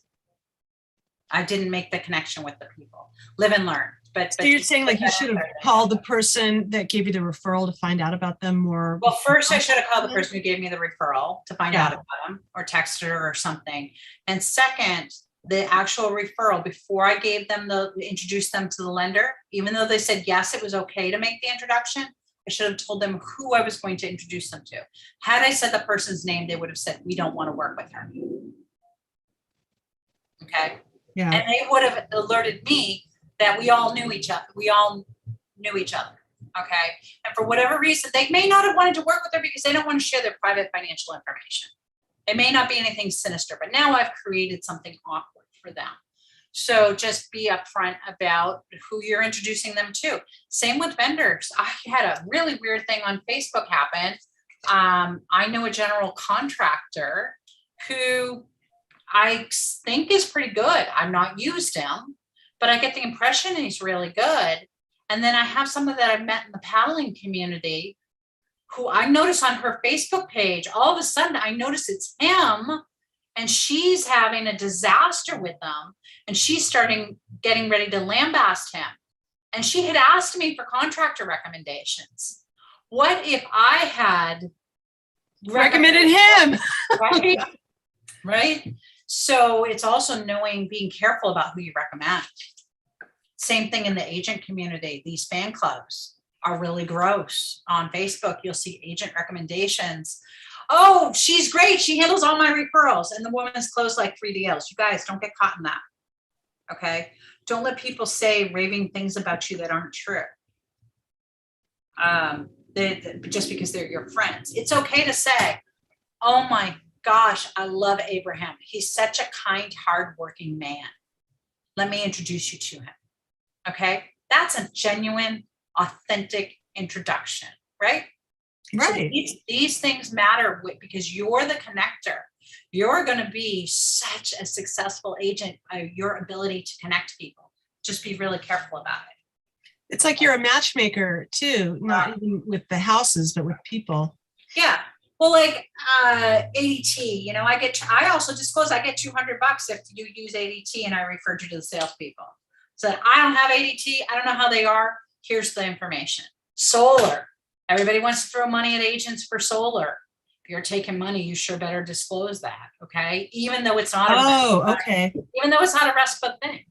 And if the lender is your brother or brother-in-law and you don't share a name, you need to tell them the lender's my brother-in-law. I will tell them if it's an agent in Florida, I'll say she's really my good friend and I've referred her this business. I also let them know I'm getting 25% when I refer them to another agent. Say, you know what? Because I sell it as a positive. Hey, guess what?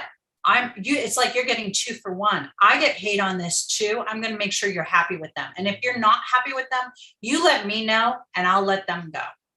And then I like to tell stories. I tell a story how I had to fire my sister's agent.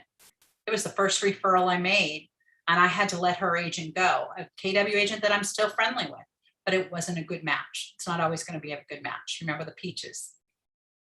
Okay. Yeah, like you might be doing everything right, but they just don't like something like they like apples better than peaches, something like that. Exactly. Just not the right match for everyone. All right. So we are going to qualify your leads. And I know I'm starting to run low on time, but that's okay. There is a buyer lead sheet in your materials. Mm-hmm. Use this until you create your own. I now know my questions well enough that I just take notes. Okay. I have a running book because I'd lose lead sheets and I would call these, I don't know, what's our average commission? 15 grand, $15,000 pieces of paper everywhere. A little scrap of paper with somebody's name that I would like miss. So everything goes in my book. Okay. I don't lose $15,000 leads anymore for referrals or anything. It's in here. I date it and put it in, but I take notes. And sometimes if it's something unique, I might write down some key points that I need to do. And I'll let them know. By the way, I do all of my buyer consults through Zoom right now. Zoom now.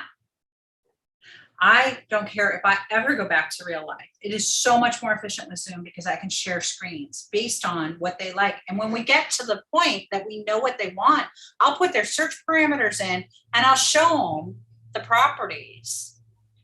And that's just so much more efficient for them. instead of me driving there, hoping I have everything, them driving, and then finding out, oh, I thought they wanted single family homes and they just want townhomes. Or I thought because they were based at 32nd Street, they would want to live in the South Bay and they don't want to live in Chula Vista for whatever reason. Now I'm looking in Spring Valley. So I love that I can show them these things. So I am a big advocate of using Zoom for buyer consults. Okay. It also gives you, more flexibility for time. I know we all strive to be 8 to 5. I work around my clients. And if I don't have to drive in Friday night traffic to get to you, I'll take your appointment at 7 o'clock at night. Okay. So you use your buyer lead sheets. You're going to get the normal name, contact info, all of that. My assistant used to hate it because all I'd have was a name and a phone number. And she'd be like, you need to go through the sheet and get me their mailing address. I'm like, just get it later. I might be closing a deal. I am closing a deal on Monday and her birthday's today. And I want to send a birthday card and brownies. And I realized I don't have the address where they live now. I'm like, what's your current address? She's like, why? I said, because I'm sending you something today. So get those details in advance if you can. I'll like, that's a great thing to have by text after you've set the appointment. Hey, so it's easier for me, blah, blah, blah. And what's your spouse's information? And then you can send them note cards. I'm so looking forward to the appointment. Some people will FedEx the buyer packets. There's all sorts of things you can do when you have everything. This is also the time to get in advance as much information as possible. Like, how many children do you have? What are their ages? What are their names? Tell me about your pets. So what breed, how big, those things matter. You need to actually know how much their dog weighs in San Diego. You do. The HOAs are going to ban them if they're 60 pounds, if they're buying a condo. Who else will be living with you? Don't assume that it's just a spouse or kids. Is there anybody else living with you? It might be an aging parent. It might be a sister they have custody of. They might be house hacking. Diana, you especially, you've got a great opportunity for sailors that are, is your husband Navy? Yes. Okay.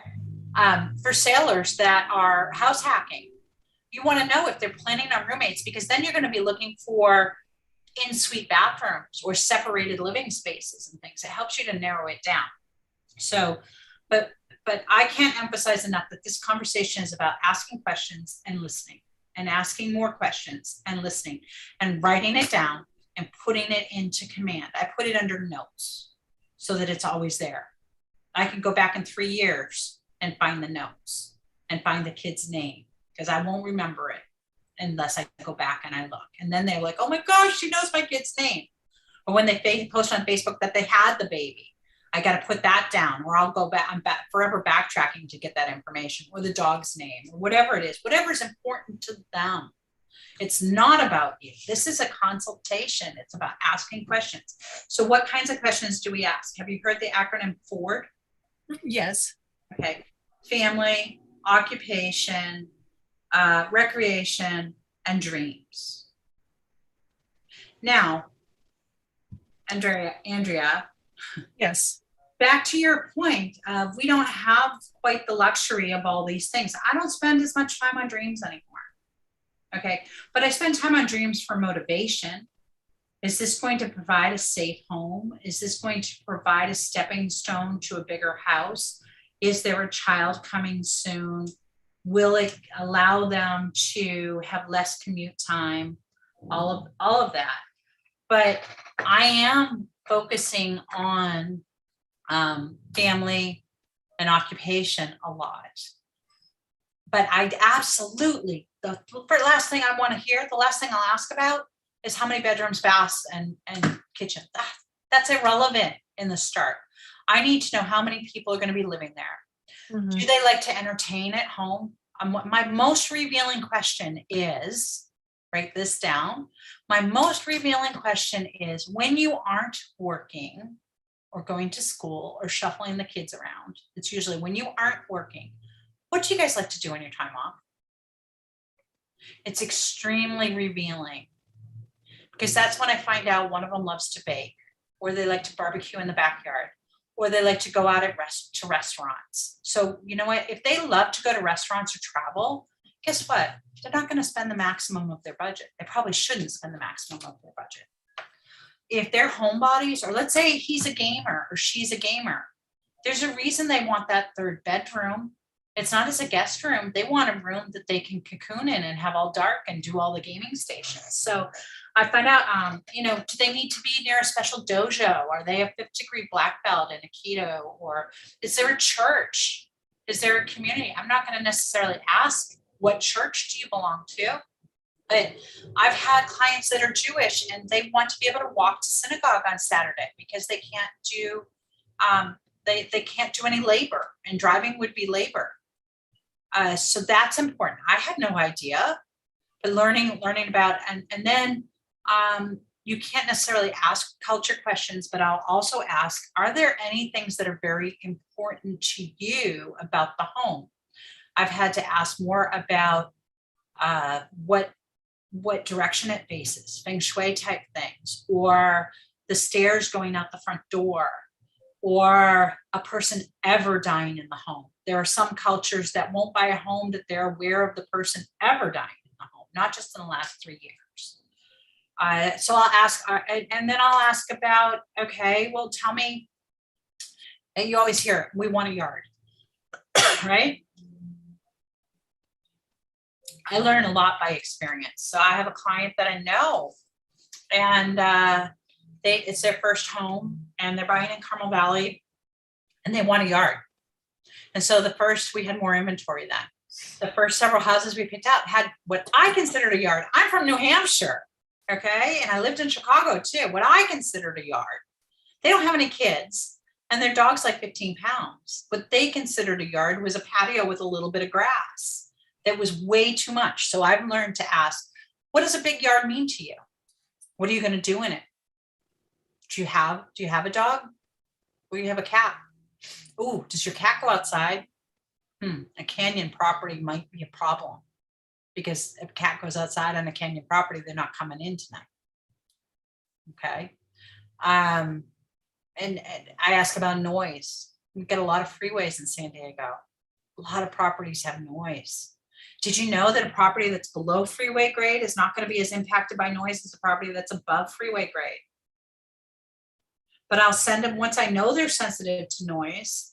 Some of them aren't. I have a client right now, he couldn't care.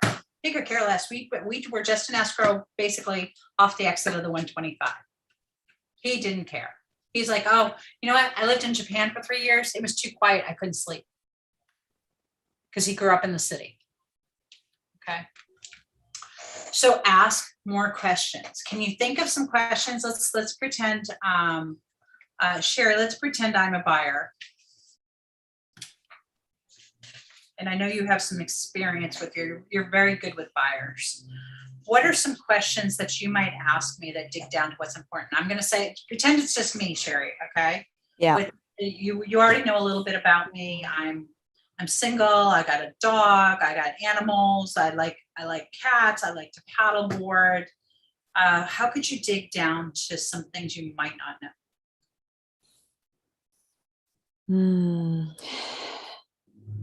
Geez, you mentioned all the good ones, and some. There's one in particular I'm thinking of. But that becomes very important, actually. Okay, if you like paddle boarding, how often do you go paddle boarding? Is it important to you to be close to the water? And what's close to the water for you? That's close. Yeah, I like to be able to throw it in my car and be there within 10 or 15 minutes. Okay. Okay. And I'm going to give you a clue here. Yeah, I use a hard board. You might not know what clue that is. If somebody else knows what that clue is to something I need. So does that mean you need a garage to store that? Yes, I need space. I need somewhere secure for my board. Okay, so a garage is important to you. A garage or an enclosed patio that's easy to get it to. I don't want to carry it up the stairs. I'm beat when I come home. Surfers. Okay. It's important to surfers, bikers, paddlers, sports, people into sports. Yeah. The other thing is cars. I'll ask, tell me what you drive, especially with electric vehicles right now. Okay. Do we need a charging station or the ability to charge? I had a lady tell me the garage was too small. I'm like, well, what do you drive?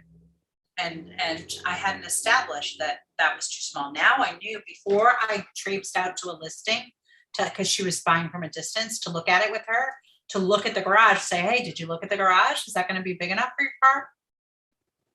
People with fancy cars, people who like to go fast. I don't want my car on the street. And so I'll ask, how important do you need a garage, or is a carport okay? Or just off street parking, especially with with condos and townhomes. You'll be surprised. And my Navy guys, I know I'm stereotyping here, but I'll say, okay, talk to me about toys. You got motorcycles, jet skis, and what else? Do you have those things? Many of them have motorcycles or extra vehicles that they want to store. And so I just get down into that. Can I also say I'm from the East Coast, and I've learned that here garages are not necessarily for your car and toys, it's storage. So asking about what kind of storage they need is very important. Essential. Yeah. Essential. But also then thinking outside the box, because sometimes people get so attached to their stuff, especially moving to a higher priced area. Then you have to be willing to, do you know some storage places? And do you know how much a 5x5 storage goes for in a month? Because it's not that bad. So you have to be willing to, okay, well, do you use your stuff every day? Or is this something that we could store? Or how attached are you to these stuff? I've had people, oh no, my dining room table won't fit here. Are you attached to the dining room table? Or do you want to buy a home? Gone through the mortgage things. Okay, so the next thing up on actually is on mortgage. I call it the Riot Act. I read them the Riot Act after they've been pre-approved. The lender will do it too. You can't say it enough. I'm like, okay, guys, now that you've been pre-approved, do not change anything financially. Don't deposit money. Don't pay off extra bills. Don't buy anything. Don't buy a baby's crib on a credit card. Do not buy new furniture. Do not show up to an appointment in the new car. You do not buy anything or pay anything off before closing without speaking to the lender. The lender is now your financial partner. I said, I can't give you that answer.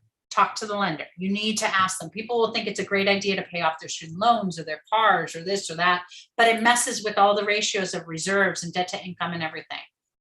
I rely on my experts. So send them back to them, but you can't tell them enough. I have had people blow it. They do something dumb. Okay. Oh, don't worry, I paid cash for it.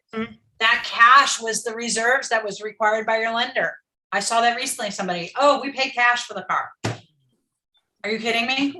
It wasn't my client, but somebody's. The other thing, the other Riot Act, I read them, is please, please, please don't go to new construction without me. If you go, I can't advise you. Now, it's almost moot, and we'll get to this actually. It's almost moot now because most of the new construction places are not paying our commissions. I would just be honest with them. They're not paying our commissions. And when I do a buyer broker agreement, it says here it doesn't cost you anything.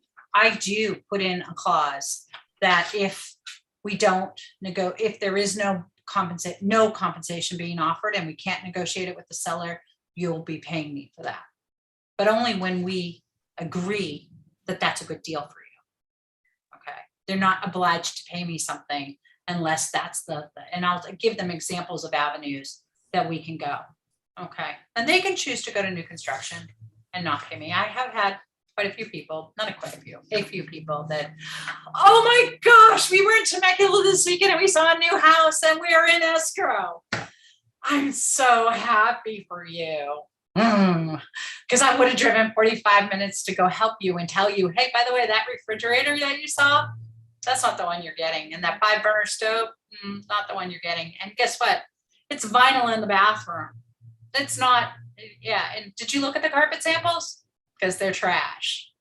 All the things that we can help them. Oh, wait, is there front yard fencing? Oh, you thought everything was landscaped. Okay, those things we're there for. Also, too, when you were reading in the Riot Act, too, like tell them not to consolidate all their credit cards onto one payment a month. Yeah, I just want them to not change anything. Whatever the lender pre-approved them on, I'm cool with that. I don't care what they've got, just don't change anything and don't miss any payments. Okay, Got it. and that includes paying stuff off. Some people, that's the one that they kind of miss, is they're like, oh, but I was doing something good. I paid off my credit card. It might not be good. They might have needed that cash for closing or for an appraisal gap. Oh, got it. Okay. Okay. All right, schedule the appointment. I talked about how I do 2 steps. I don't really work out what they'll be pre-approved for. When they say to me, I want a payment of $2,000, you know, I don't usually do that math for them. I'll sometimes pull up my lender's app and check it, but I'll say, you know what, let me have you talk to a lender, because they can look at all the scenarios and advise you what the best loan scenario will be. A lot of people are still hung up on, I don't want to pay PMI. I don't want to pay PMI. Like, that's a bad thing. But sometimes the numbers work better if they do pay PMI. And there's also sweet spots in real estate. Like, if you are willing to pay $500 for a condo, you're going to get so much more than if you're at $425. And you go to $400 to $500 condo if you put 10% down instead of 20% and pay PMI. And the lenders have new programs every day. Let them do their job. Get people you trust and let them do their job. Okay, now it talks about getting in steps, the buyer consultation. I want you to know what your value is and be able to express that succinctly. But they're gonna, if you do this consultation, they're gonna have so much trust and faith in you when you're done that you don't have to tell them, oh, by the way, I'm number 5 in my office. I've sold 150 homes, you know, this and this and this. Do that in your pre-packet that you email to them, if you're going to email to them, and have the information.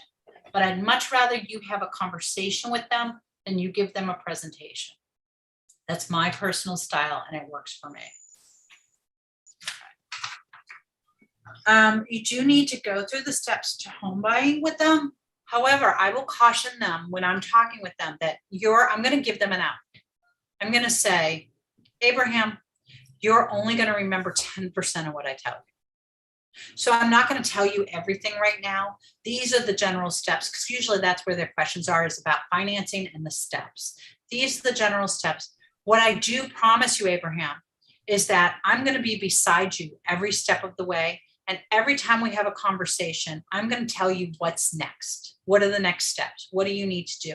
And if I ever forget to tell you, stop me and say, what's next? Because it is so overwhelming, you guys. There's so much and it's confusing. We do this every day. They do it once every 7 years, or they've never done it before. And things change. Things have changed rapidly. My experienced clients actually have a hard time right now, because the last time they bought a home, they probably didn't have to be pre-approved before going to look. They probably didn't have to submit all this paperwork. We get to closing and they have to verify employment the day before closing. They're pissed. They're insulted because this isn't the way things used to be done. And I'll explain to them that things have changed because of the market. Things have changed because of COVID. I still to my clients explain to them, hey, look, everybody's comfort level with COVID is going to be different. We'll become prepared with masks. I give them booties. We have masks.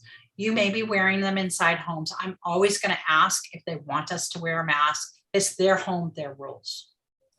And when we go to open houses, we are supposed to, our rules when we reopened, we are supposed to wear masks in open houses. So I'll follow the rules because I want to keep on working. Okay. And that's what I tell them. I don't want to ever get shut down. And I don't ever want to have somebody getting sick on my watch. Okay. And you want to be respectful to the homeowners. Absolutely. Absolutely. I hate booties. It's an issue for me. But you just do it. It's their home. And even if it's vacant, it's their home. Okay. They have to understand that it's a privilege to go in. So I'll go through the step. They say here there's 6 steps to home buying. The first step is choosing your realtor. The second is obtaining financial pre-approval. We've covered those. Third is viewing homes and finding the one. That's a harder step today, right? In a normal market, I would tell my clients, in fact, I actually close our appointment with this. So, and this is how I made sure they were A clients. Is it okay with you if you're moving in 45 days? And some of them would be like, oh my gosh. I'm like, no, we're buying a home. We're not shopping. We're not window shopping. I will set that expectation with them. They'll want to know how long it's going to take. I said, well, you know what? If we get fortunate, I said, we'll never see as many homes on this first week. Okay. If we're fortunate, we're going to find the right one this week. And if we do everything right, we may get our offer accepted. I don't want you to think that you overpaid. It just means we're that good. And you and I are in sync, and we were lucky. We were fortunate. We wrote a really good offer. But I then share with them how my stats have changed. That up until mid 2020, my acceptance rate was about 99%. I'd write an offer because I write good offers. I teach that class. I'd write an offer and be accepted. And I asked great questions of the listing agent. I said, my stats have changed. And I look over at my board. I have written that I've remembered to track 53 offers and had 12 accepted in 2021. I started tracking as soon as I knew things were changing. So that's what, more like 1 in 5, 1 in 4. Don't expect your first offer to get accepted, but let's write it as if it will. I tell them the same pep talk I told you. We got to shore up the emotion, not get too attached, give it our best foot forward and keep going and not get attached to the outcome. The right one will come, we'll get it. And then it's getting it to close. That's a whole nother class. You're going To be patient with the process. Yeah, but what I will tell them is that this is going to be scary because the market's moving so fast. I'm not going to be aggressive or force you into anything. However, when we find the right one, it's going to move really fast. You're going to see it for maybe 15 minutes. If we're fortunate, you're going to see it for 30. You don't get to go back. You don't get to go home and think about it for a couple days. You might not even get to sleep on it if we saw it on a Sunday. You're going to go home. I'm going to go home, and we're going to write the best offer that we can. And it's going to happen quickly. We're going to close quickly. The contingencies are going to be a flurry. We're going to be in and out of our contingencies in 10 days. This is also when I might explain what the 3 contingencies are, how they can back out. But it's going to happen really fast. We're going to have to be aggressive to get your offer accepted. And we're going to have to be thorough because my escrow's closed. That's part of my value proposition of presenting your offer. And part of the reason that agents will accept the offers that I present is that you're a good client, a good match, and I'm a good agent, and my things close. This is also, I have a talk about expectations about inspections.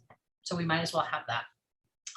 We'll talk about inspections and that the physical inspection. So when I do a tour, I point out everything that's wrong with the house that I can notice, because I don't want them to come back at the physical inspection and realize the carpet was bad. I don't want them, I do a lot of VA clients. I don't want them to come back and, you know what, I could have seen that it had termites, cracked inspection, and peeling paint, and that it's going to need work for it to pass VA. I'm going to tell them if it's not going to pass VA and they've already got 10 offers and they're already said it's as is, it's probably not a good match. Let's go to the house that's going to pass for you or that just needs termite. Okay. So I'm going to go through inspections and I want you to remember these. I tell them we're looking for the S's: safety, system, structure, and surprises. In a extreme seller's market, we are not going to get a new roof because it's old. We'll get it patched if it's leaking.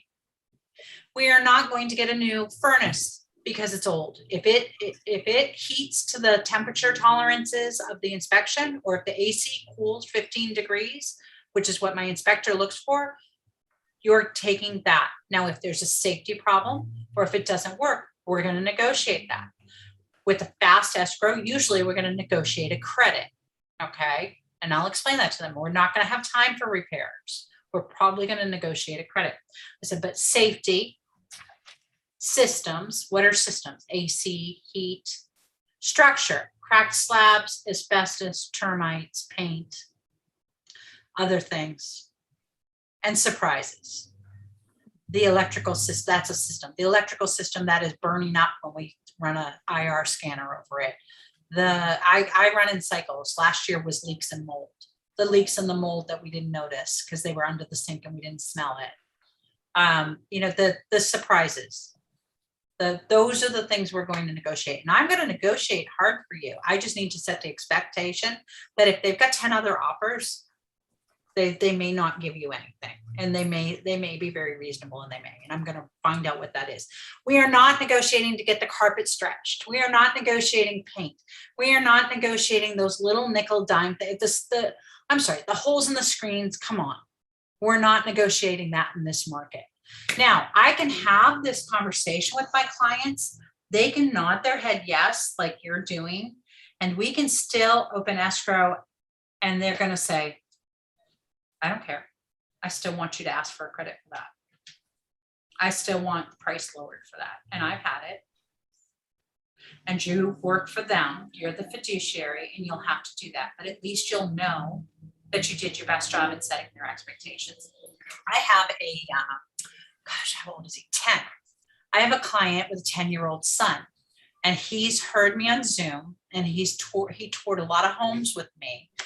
And I was there at the end of their inspection, and we're talking, and he looks at his mom and his dad. He says, "It's all about expectations, Mom and Dad. She told you that." I'm like, yes, my next assistant is in the hopper, you know? So he was listening, because a lot of times they're only going to listen to what they want to hear. Right. We all have our biases. A kid, they listen. They really. I love it. Oh, it was great. It was great. Okay, so I'm on my next step. So we're going to find the home. We're going to make the offer. We've talked a little bit about that. We're going to get the inspection, negotiate repairs, choose the inspectors carefully. Some clients will totally trust your recommendations. Some clients will want multiple inspectors. I ask them. I actually schedule all the inspections because I'm the one showing up. My clients often come at the very end. Some of them aren't even here. Oh, stop it. Make sure it's a good inspector. And I'm going to say, make sure it's an inspector that does an infrared camera inspection as part of it. Ask them about that if it's included. If it's not, find one who is. It's the standard of care in San Diego. It finds leaks and electrical problems we don't know about. Okay. It has saved my clients so much money and so much time. Same termite inspectors. Make sure, you've got a slew of them. They're really backed up. It's awful right now. I find that by being loyal to my service providers, that they squeeze me in. I am able to have responsiveness. You'll get more of that as you get more experience. You get what you give. You're right now, build partnerships and be loyal. My favorite inspector was brand new. I knew his wife from another industry when I was brand new. I took a risk on him. I also invited him into a Keller Williams, got to present at Bold. He had other experience that made him good at this. I took a risk on him and helped him launch his business. But that guy gets me in if he can. He squeezes me in. And that matter. And then I have other ones because they're not always available. So you do need to have other people and treat them well. I don't buy gifts. I don't take them to dinner. It's not even necessarily coffee. I don't even remember to offer them water half the time. I'm a really high D, and gifts are not my love language.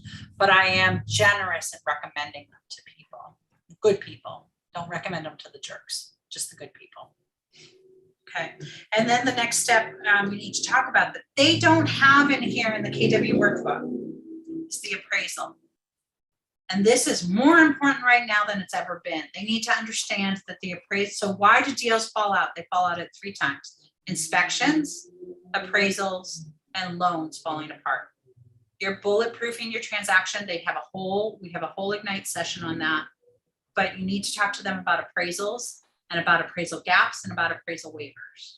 You need to educate yourself on those, the hazards of them. Okay. And then final review of the contract and close. In California, if you have clients coming from different areas, they're going to think, and I'm at my time and I want to respect that. They're going to, because we only go to 3, right? Okay. They're going to think that they're going to show up at a closing table on closing day. And we don't do that here. Okay, so you need to explain to them that the process is that they'll be signing loan documents, they'll be funding. Some of them, sometimes the escrow companies don't tell them they need to wire their money. You need to remind them that they're gonna need to wire money in time for closing. You need to let them know that they're not going to get possession until after you've got confirmation of recording of the deed. And if Oh, you don't get excuse that me. confirmation, you're not giving them keys. I want to thank you so much. This has been so great, and I'm going to watch this again. I have to run to take my dog to the vet, otherwise I would stay for the whole thing. Well, it's 3:00 anyway, so. Thank you. You're the best. Thank you very much. I think we're wrapped up. I think I've covered everything in a roundabout way. Questions, comments, concerns, things you don't understand? Not particularly. Put your mics on. I think this was very great. And Thank you. yeah. This is I great. got so much out of today. Did you? Thank you. I did. I did. I appreciate you coming for support. Yeah, absolutely. What about you, Adrian? I just want to say thank you, Melinda. Everything was so great. And I like that you share like the things that you also struggle, even if you're an Absolutely. experienced agent. That made me feel like I'm not alone on these things. Mhm. You are never alone. Yeah. Never. We all struggle in different ways. And it is very up and down. It really is. And I think one of the things that I work really hard on is letting go. And the more I have in my pipeline, the easier it is for me to let go. And people have told me this for years, and they've told me it's that quantity thing. And I prefer to work with quality, but I've got to do the work for quantity. And sometimes you can do all the work and it still doesn't come easy. Okay. You've got this. You gotta work it like a job. I do. That's so true. Yes. Okay. If you appreciate support, you're definitely with the right office. Yeah, Yeah. for sure. There's always somebody. Yeah.